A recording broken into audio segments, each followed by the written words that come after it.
राज्यसभा चुनाव को इनेलो कैसे देखती हैं, इस मेरे साथ हैं इनेलो विधायक अर्जुन चौटाला। इनसे जानते हैं कि जो पूरा घटनाक्रम हुआ है उसको इनेलो कैसे आकलन करती है।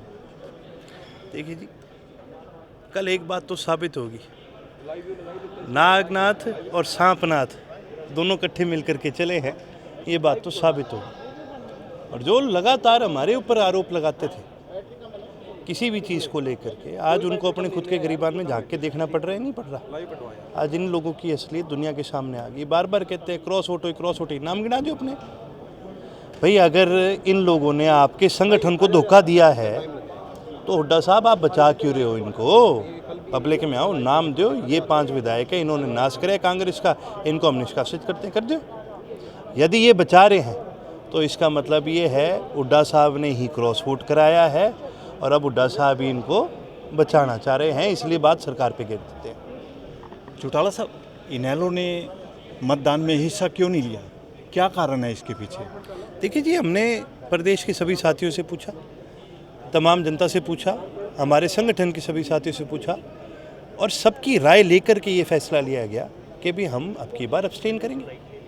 और भाई हमारा अधिकार है, वोट गिरना भी हमारा अधिकार है, ना गिरना भी हमारा अधिकार है। और मैं एक चीज़ और कह दूँ, यदि इस विधानसभा में वोटिंग की प्रक्रिया में नोटा का ऑप्शन होता, आम वोटर को एक कहीं वोट गिरने जाता है अपने को नोटा का ऑप्शन मिलता है ना, यदि इसके अंदर नोटा का ऑप्शन होता तो हम आते और नोटा में गिर के जाते। इनकी ये भी तसल्ली हो जाती। हम तो कहेंगे अगली बार कि अगर आपको इतनी तकलीफ है, अब आप कह रहे हो कि भाई आना चाहिए और वोट गिरना चाहिए, तो नोटा का ऑप्शन ऐड कर दो, हम आके भी गिर जाएंगे। चौटाला जी, संजय भाटिया जो बीजेपी से चुनाव जीते हैं, उन्होंने कहा कि प्रजातंत्र में इनेलो ने राज्यसभा चुनाव में हिस्सा नहीं लिया, इसके लिए मुझे निराशा हुई है। उनको निराशा इसलिए हुई है कि भाई ये जो खेला खेल रहे थे ना, ये और कांग्रेस मिलके, हुड्डा साहब मिलके, करमवीर सिंह बोध को हराने का जो इनका खेला था वो ख़राब हो गया, इस करके इनको तकलीफ़ है। नहीं तो ये हमारे कोई सगे नहीं है और हम इनके कोई सगे नहीं हैं जो हमने कोई ठेके ले रखे।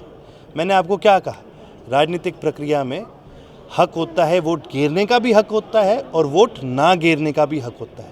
हमने जनता से पूछा, जनता का फैसला है नहीं गिरना, तो हमने नहीं गिरा। चौटाला, बजट पर रिप्लाई दिया है सीएम ने, इस पूरे बजट को कैसे देखते हो आप? देखिए जी, बजट सबसे बड़ी चीज़ ये है कि बजट रिफ्लेक्टिव होना चाहिए, जो आपकी आने वाली नीतियां हैं, पॉलिसी हैं, वो बजट के अंदर दिखनी चाहिए। अब बात ये $1 ट्रिलियन की इकॉनमी की करते हैं, बजट में कोई बढ़ोतरी तो आई नहीं। और बढ़ोतरी तो दूर की बात, इंडस्ट्रीज़ के लिए कोई भी बड़ा ऐसा कदम, कोई भी स्कीम, कोई भी प्रक्रिया ऐसी शुरू नहीं करी जिससे हरियाणा प्रदेश में इंडस्ट्रीज़ को बढ़ावा दे, चाहे वो एग्रीकल्चरल इंडस्ट्री हो, चाहे वो सर्विस सेक्टर की इंडस्ट्री हो, चाहे वो आपकी क्या कहते हैं इंडस्ट्रियल सेक्टर की हो, किसी को भी बढ़ावा तो दिया ही नहीं। फिर बजट का फ़ायदा क्या है? देखिए जी, आप सालों साल तनख्वाह देनी है, वो तो हर साल बजट में चलता रहेगा। अगर आप प्रदेश को आगे लेके जाना चाहते हो तो वो चीज़ बजट के अंदर दिखनी चाहिए। चौटाला साहब, आप लगातार प्रदेश की आर्थिक स्थिति पर सवाल उठाते हो, क्या कारण है? कारण ये है कि आर्थिक स्थिति खराब है प्रदेश की। 3.5 लाख करोड़ का जो कर्जा है प्रदेश के ऊपर, ये हर साल बढ़ता ही तो जा रहा है, घट तो नहीं रहा। अब बीजेपी वाले तो चले जाएंगे, भाई कल को इनकी सरकार हट जाएगी, ये तो चले जाएंगे, कल को फिर किसी की सरकार आएगी, वो भी चले जाएगी, कल को शायद से हमारी सरकार है। भाई जिम्मेवारी जो है इस बजट की, जो ये आपके ऊपर कर्जा है, कर्जा किसके ऊपर रहता है? कर्जा तो प्रदेश के लोगों पर रहता है ना, कर्जा तो आपके ऊपर साथियों पे, आम लोगों पे रहता है। केवल चौटाला साहब और हमने ऐसे मुख्यमंत्री भी देखे हैं जिन्होंने इस प्रदेश को कर्जा मुक्त करा है।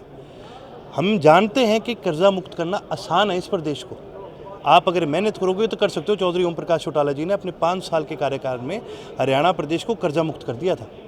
तो फिर अब हमें दुख नहीं होगा कि उसी प्रदेश के ऊपर 15-20 साल के अंदर ही इन्होंने 3 लाख करोड़ का कर्जा बिठाने का काम कर दिया। ये थे मेरे साथ इनेलो विधायक अर्जुन चौटाला। इन्होंने प्रदेश की आर्थिक स्थिति पर सवाल उठाए हैं। Anil Kumar, total news, Chandigarh.